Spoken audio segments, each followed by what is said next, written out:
All right, let's talk about the power of micro moments in B2B buying. A few years ago, the way I did sales changed when I started moving into the B2B space from the B2C space.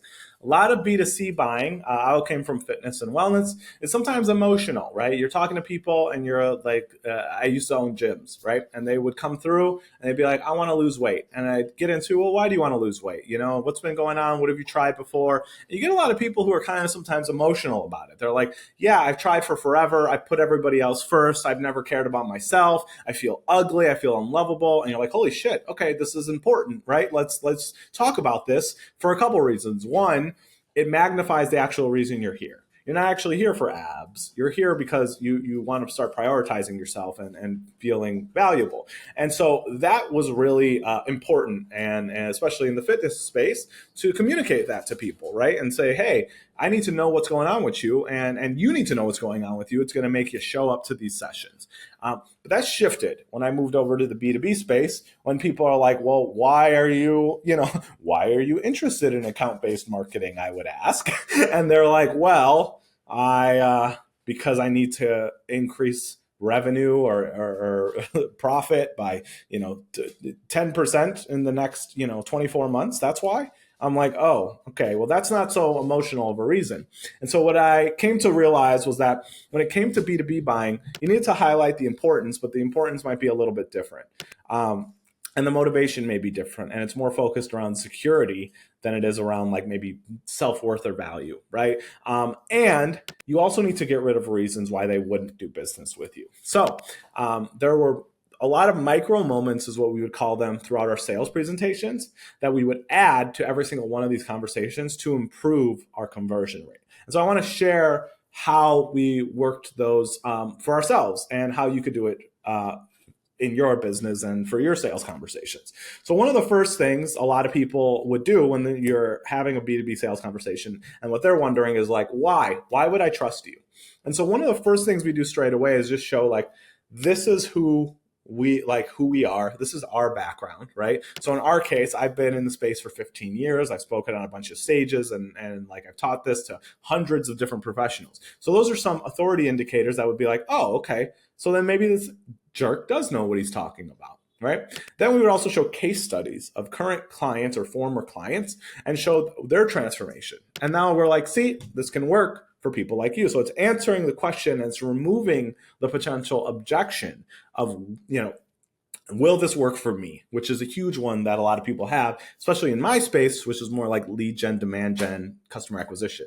There's lots of skepticism, as there should be, right? So that's kind of the first thing. Then you're answering the question, well, do I even like this person, right? And so typically what I would do, and what I do right now, and what I have even our team members do, is I insert a slide. We do little slide demo presentations of who we are and what we do when we're not working. So for me, I show people, me and my wife, I have a team member. She shows herself, her husband, and her kids.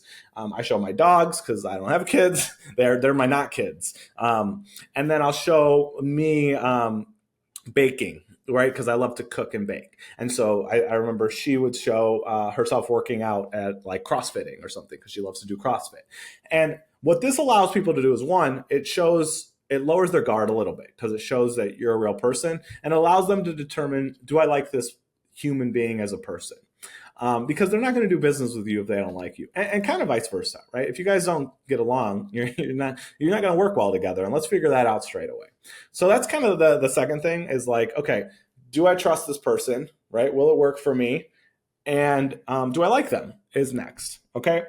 Another micro moment that I think every single sales conversation needs to have is like what I would call money math, is breaking down objectively how this would work and how this would be valuable to their business. So if you're in the industry of like marketing, where you're showing like increasing revenue and increasing customers, you need to show how objectively your business would help them do that. For us, we show like, this is how, like, we do a lot of LinkedIn and email stuff, right? So we would do like, this is how many LinkedIn connections we send.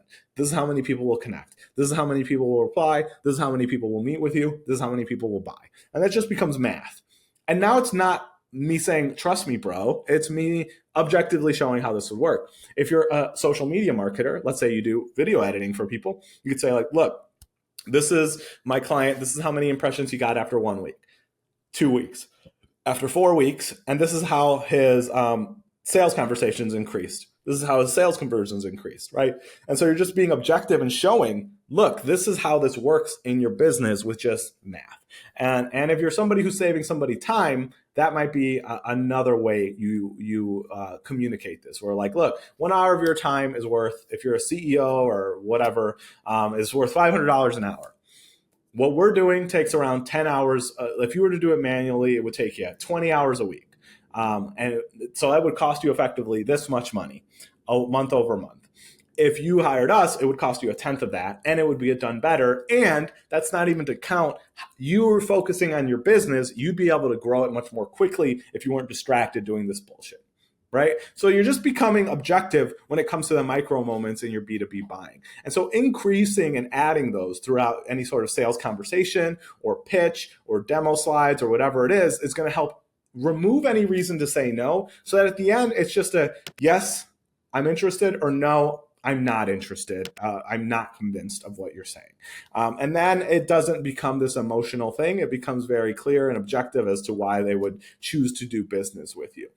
Typically, what I'll tell clients of mine is, as you get objections and no's, add more like checkpoints within your B2B sales conversation that address the reason they said no. If somebody is not moving forward, how important is this to you? Like if you keep getting people who are like, I'm going to do it next month, right? Cool. How important is this to you? What happens if you don't do this in the next month? Oh, I don't know. That's a good question, right? So adding a little bit of urgency may be what it is, right?